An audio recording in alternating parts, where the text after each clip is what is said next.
All right.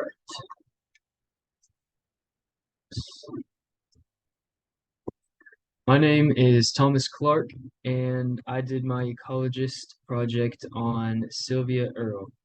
Her deepness is what they called her. Who is Sylvia Earle? Sylvia Earle was born on August 30th in 1935 in Gibbonson, New Jersey. She lived on a farm till she was 12 and then moved to Florida. She was not happy with the move at first, but soon fell in love with the water. In this day and age, scuba gear was not yet invented, so she actually got a diving helmet and she would just dive. And she was 16 years old on her first dive, I believe, from my research. And then she attended Florida State University, where she was determined to become a marine ecologist. And she soon graduated with a bachelor's degree in marine botany. At this time, it was hard to become that day and age, it was hard to become a ecologist, a scientist of any kind as a woman, but Sylvia Earle would not quit. She received a master's degree from Duke University, and she got her PhD from Duke University as well. And soon enough, in 1964, Sylvia received her first big research opportunity in which she would travel to the Indian Ocean to study life.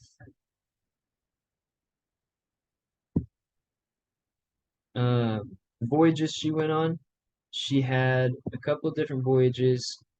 She had Mission 6. It was a space project, but in the ocean of like it was green glass that was falling into the ocean. And so they did a group of men first, and then they did a second group of women, and Sylvia led a group of women, and it was called the Tektite. They lived underwater for 2 weeks, which, if you can imagine that, 2 weeks is a long time, especially to live underwater. Altogether, they documented 154 plant species, and 26 of those were not yet discovered in the Virgin Islands.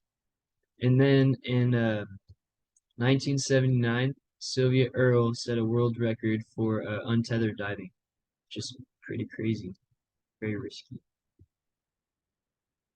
Her contribution to the science world was in 1990, she actually became the first female chief scientist of the National Oceanic and Atmospheric Administration, the NOAA. And then she was also the founder of Mission Blue and Sea Alliance. She logged more than 7,000 hours underwater, which is a lot of time underwater. But I guess if you think about it, she also spent 2 weeks underwater. I guess 7,000 sounds about right. And she was an author of over 180 publications about marine science and technology. That's a lot. Why did I choose Sylvia Earle?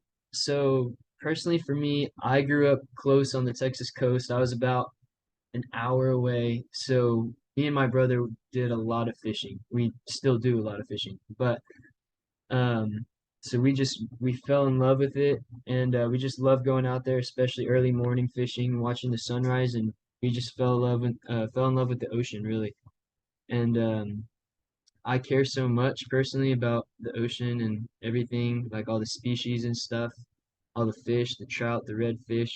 Um, I love it, and personally, I really relate to people like Sylvia Earle because what they do, it helps provide and watch over the oceans for people that love it, like people like me that love it. And my major is wildlife and fisheries management, and that's what I plan on doing is I want to become a marine ecologist of some kind because I respect so much of what they do. I mean, they've spent their lives watching over and protecting our oceans. So that's exactly what I'd want to do because I love it, and that's really why I wanted to do Sylvia Earle because I feel like I relate to her in a lot of ways.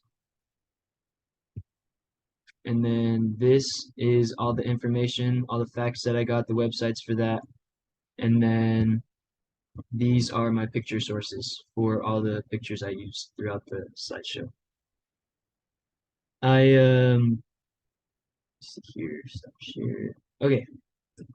Thank you for watching, and I hope you enjoyed it. Bye.